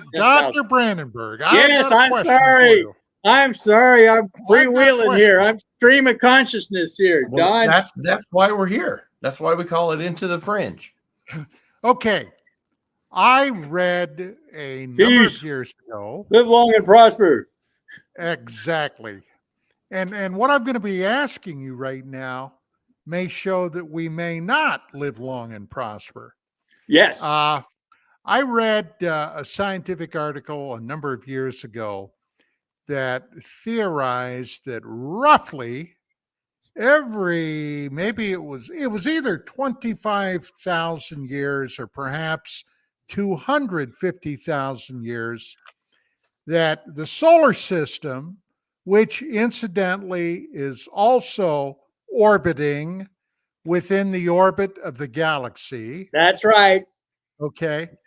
But that it's either 25 or 250,000 years, something causes a burst of buckshot slamming into the inner solar system from the Oort cloud. Yep. And that's probably where the Chicxulub asteroid that extinguished the dinosaurs, probably one of the reasons it came in. Now, one of the things we got to do, Don, is find this Oort cloud character and put him out of business. Well, you see, that's it. The theory has been there might either be a dwarf red star out there. Yeah. We come into close proximity, which causes that debris to slam into the inner solar system, or would disturb its orbit, send the a bunch of it in here. possibility of a wandering black hole, which could be bad in either event. We're just like little Red Riding Hood out in the woods, and this wandering black hole is the wolf, and every once in a while. Here's an idea that I've been thinking about for a while, and I'd like to bounce it off of both of you gentlemen. Sure. If our solar system has an Oort cloud around it that's about 2 light years away from our sun. Yeah. And we're about 4 light years away from Alpha Centauri system. And it has an Oort cloud that's about 2-point-something light years away from its star. Shouldn't they be interacting at some point? Oort to Oort, yes. Yeah. I've never heard anybody talk about that. You can imagine the disputes we'll have with the Centaurians later. Yeah. Yeah. Well, this dirty snowball belongs to us. It's part of our Oort cloud, not yours. The Oort cloud is basically a failed planet or planets.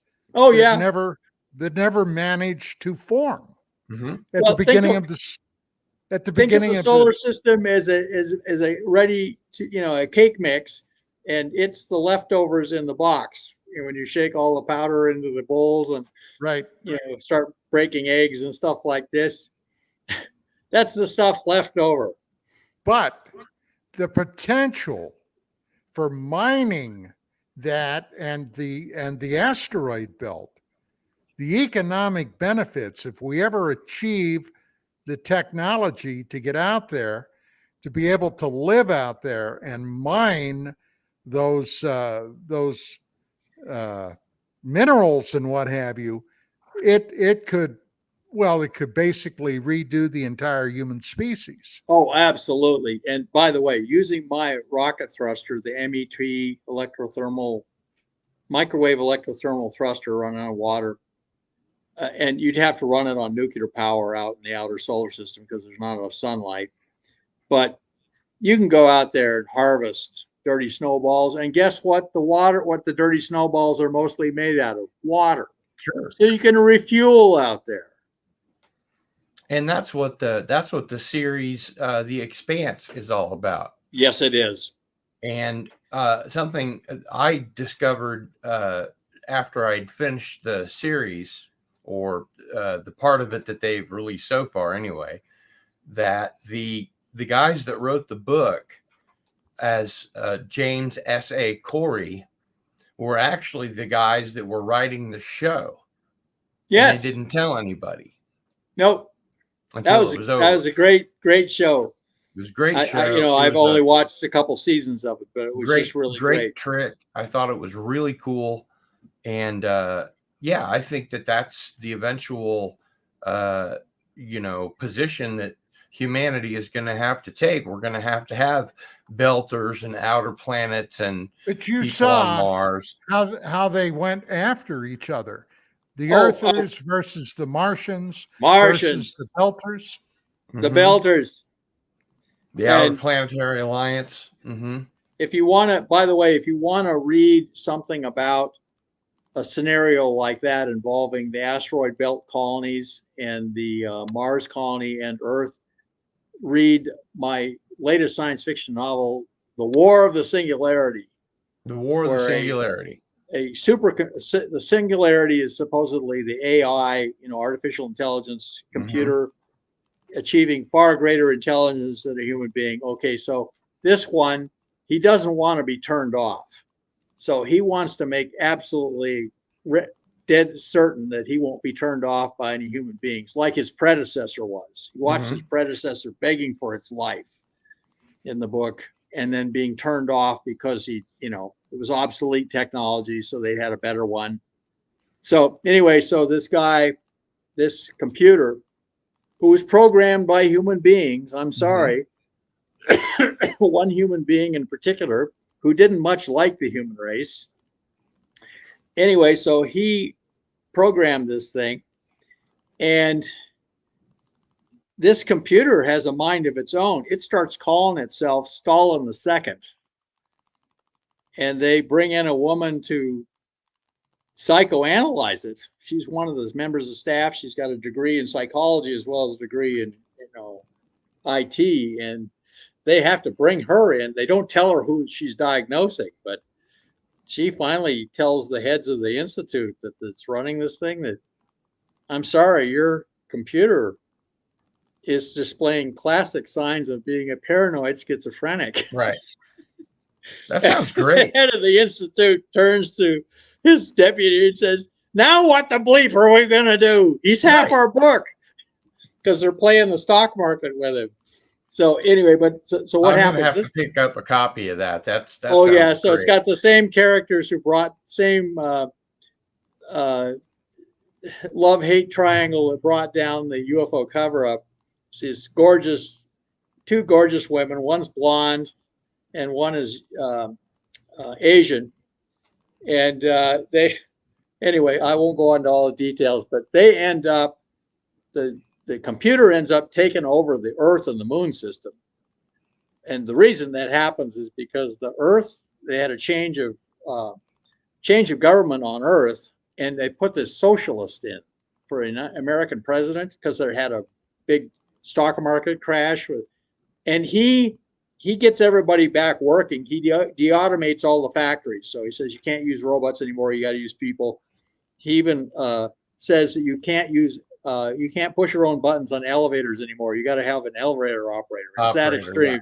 Yeah. So anyway, so he puts that. Okay. Then he turns to Mars and the asteroid belt, which had been heavily subsidized by the Earth governments. And he says, we want our money back. So he puts these ruinous taxes on the asteroid belters and on Mars.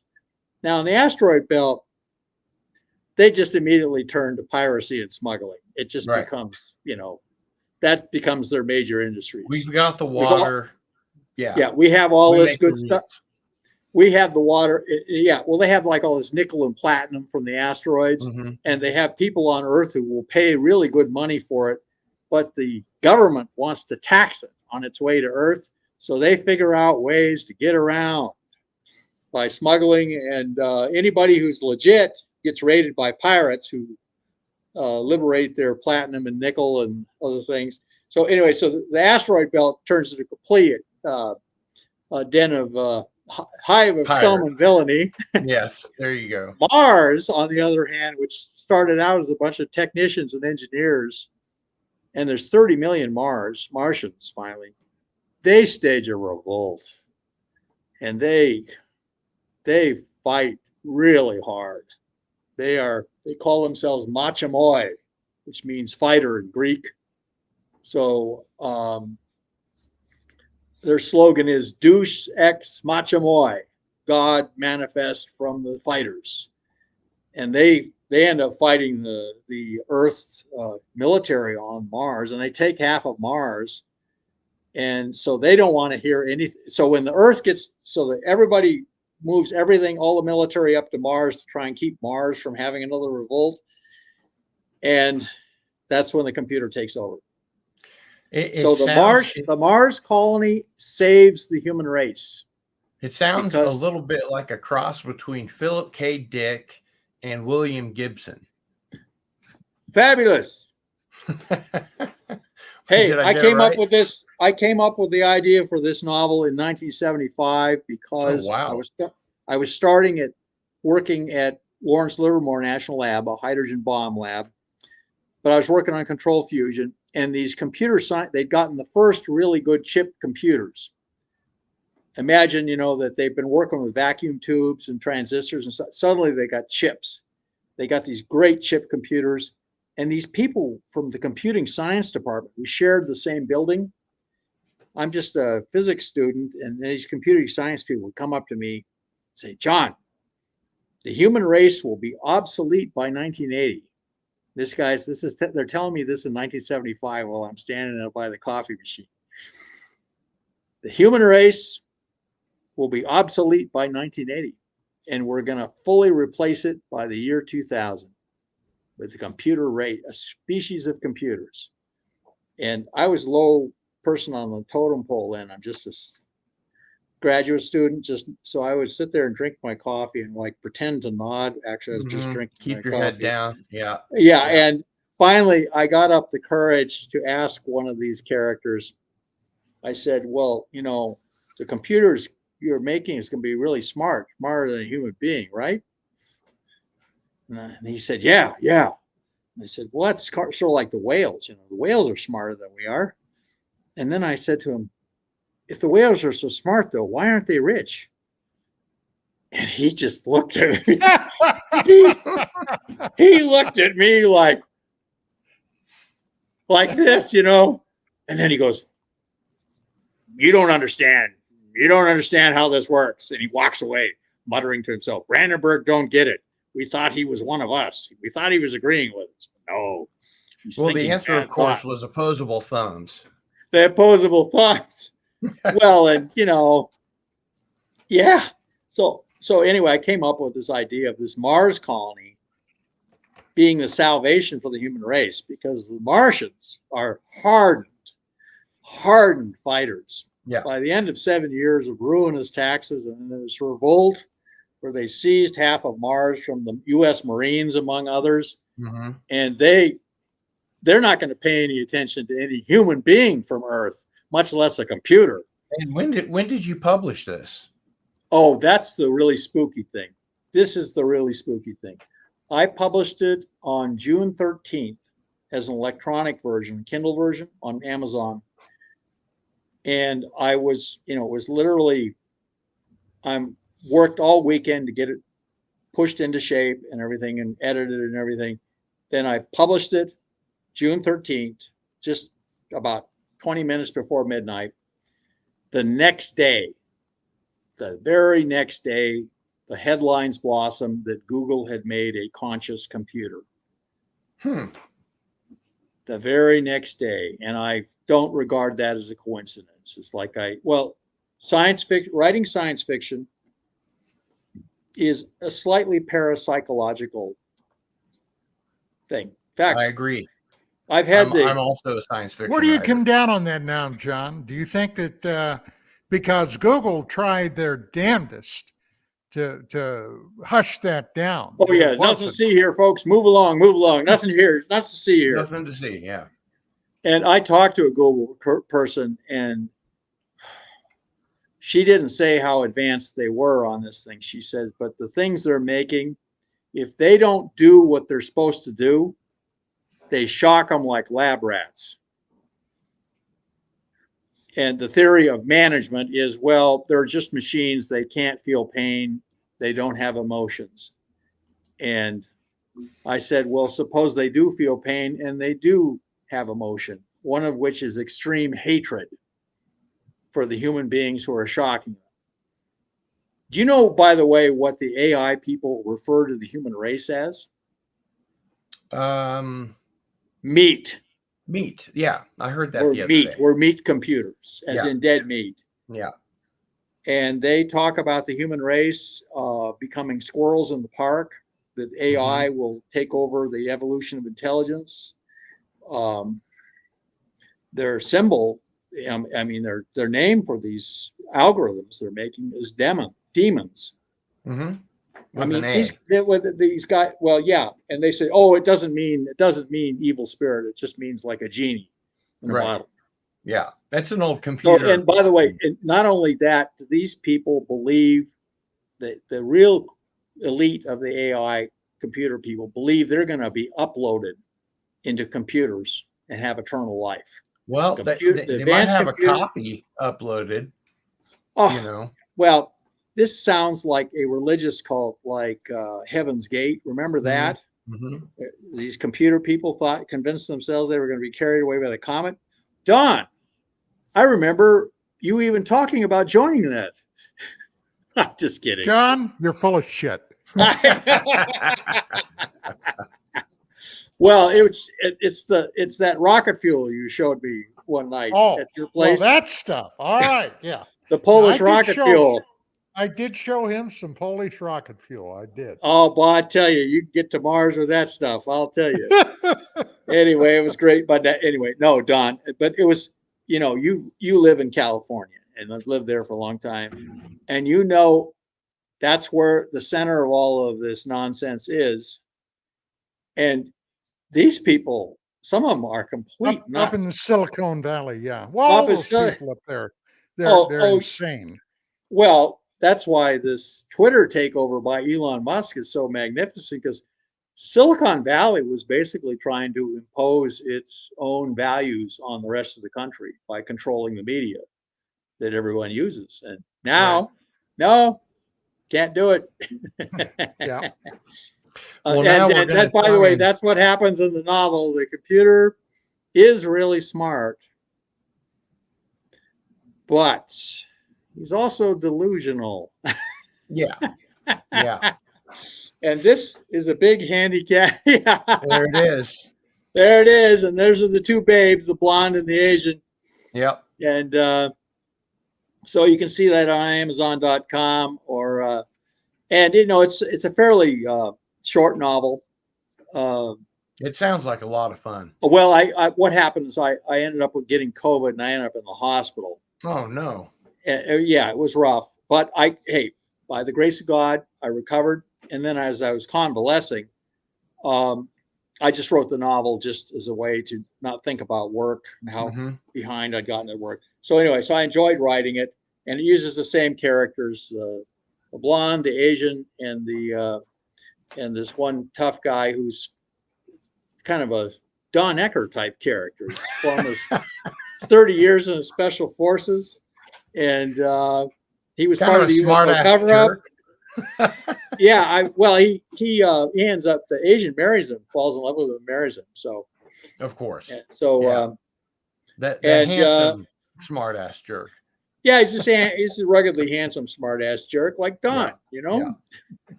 And so he they send him up to Mars with one division to try and keep peace up there.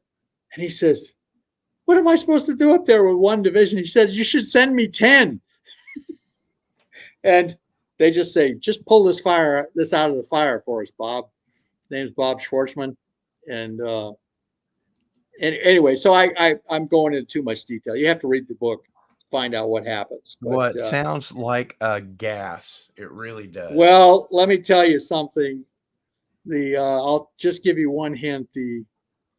The computer tries to convert the economy of Earth into his own war machine to crush. His idea is he must crush Mars, but he first decides to invade the asteroid belt. So you can imagine what that's like. I can't wait. I'm Just I'm read. I'm gonna get a copy of this as soon as we're done. Oh yeah, it's turns out to be a lot more complicated than he estimated, as it turns out. So what I want to do now is bring on one of the mods that has the wheel that has the names of all the people that have applied to be a potential winner of your autographed book for tonight. And, Sure. And then we'll spin the wheel and we'll get a winner. And I will send you guys the information. And who do we have right here? It is Canadian Spider-Man. Canadian Spider-Man. All right. Hi. Yeah. How are you doing? Fantastic. My boss is Canadian. Yeah. Oh, yeah. You Canucks are causing a lot of trouble. Well, I've been to We Canada once. Sure are. You Yeah, causing a lot of good hockey. trouble, I might add. Yes, it's Thank good you. trouble. Thank you. I understand Yeah. it's starting to get a little nippy over there. Yeah, it was 9 degrees below freezing point this morning when I was driving. Yeah. Wow. We're in Canada, which is all north of North Dakota, I understand, where my people came from. So I can't imagine, North Dakota is really cold in the winter, and you guys are even north of that. So where are you sitting in Canada? About 5 hours east of Vancouver, in an area called the Okanagan. It's Okanagan. It's warmer than a lot of parts of Canada. Well, yeah, it's near the Pacific, so you get a little bit. It's only 9 degrees below zero. I mean, that's not serious in Canadian. But it's warmer than a lot of places, John. You got to go to It's warmer than the Arctic Circle. Really Okay, freeze your keister Canadian off. Spider-Man, do you have a wheel for us to spin? Yeah. Yes, I do. Thanks All to right. Jill, antiderivative Jill. Antiderivative Jill, yes. I like her live long and prosper sign. Yes, indeed. Well, let's go ahead and bring that up if you'll share that. Yeah, I would like to. By the way, one of my science fiction novels, it's the first one, is The Great Asteroid Shoot 'em Up. One of the major characters is a Canadian Mountie. Actually, I've got a Canadian Special Forces guy in there and a Canadian Mountie. Oh, there you go. Yeah. Bumbling around in the United States year trying was to it? figure out. I think we might have picked the wrong one. There we go. Nope. We got it. Now, this is the part that really bugs me is I get nauseous when I see my head spin around. Oh, no. Okay, let's go ahead and give her a spin. Okay, here we go.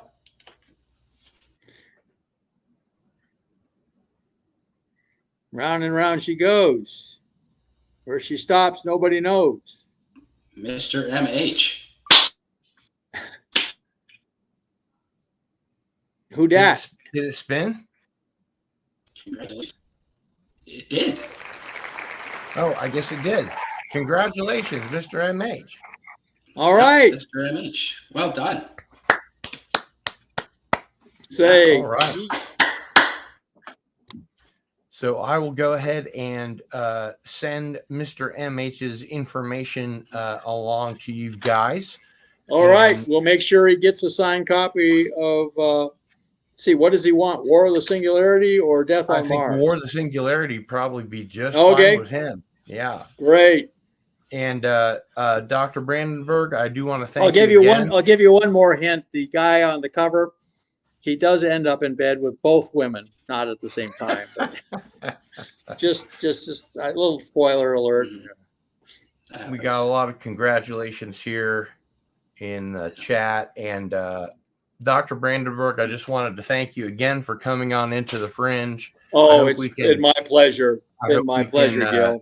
We can. Or I'm sorry, Your Honor, your Cardinal. Yes, yes, Your Holiness. Cardinal sin, whatever. It's all good. But I hope we can coax you back. And Don, thanks very much for being on the show and bringing Dr. Brandenburg on with you. And I just wanted to ask real quick before we wrapped up, Dr. Brandenburg, what's a good place for people to get in touch with you or find your stuff on the internet? Well, if you just if you do did aliens nuke Mars, you get a lot of good, including some independent studies of my work by some science people who basically agree with me. Yeah, looks like he's right. That's on YouTube. Do you have a website or? No, unfortunately, I let my website, I just couldn't, I'm a professional physicist and I just didn't have the time to. His website went the way of the Velociraptor. That's right, the way of the Velociraptor. So basically, we can just find your stuff on Amazon. Just find on Amazon. Death on Mars is the book. Beyond Einstein's Unified Field Theory. That's also there. Also, I got a book called Cosmic Jesus, just in case I forgot to offend certain groups. Basically, the fundamentalists claim that there's no such thing as extraterrestrial life, reference to extraterrestrial life in the Bible, and I show that that's not true. It's in the Greek. Yeah. When it says, when God so loved the world, he gave his only begotten son, whoever believes on him, the word for world that's translated into world in the Old English is the Greek word. It's all written in Greek. It's the Greek word cosmos. Mm-hmm.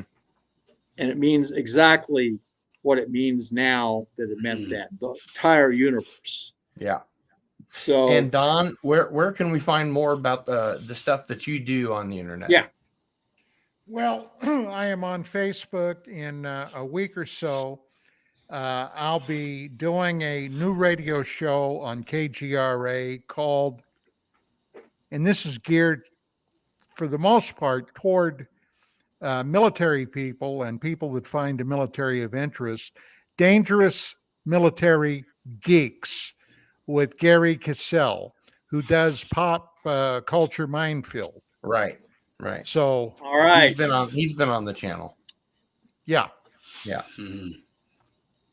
So we'll be. So looking that's for where I'm at. Possibly in January of next year, I'll be bringing back Dark Matters Radio, but that remains to be seen. Oh, really?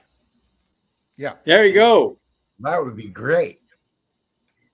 Don's forming up his unit again and getting it back in this fight. All right. Well, Canadian Spider-Man, Cardinal, but thank you. Thank you for your help. Live long For and having us. Thank you for prosper. joining us. Live long and prosper up there in Canada. The try and stay Mountie, warm. by the way, both the Mountie and the Special Forces guy from Canada are great heroes in my asteroid Oh, novel. yeah.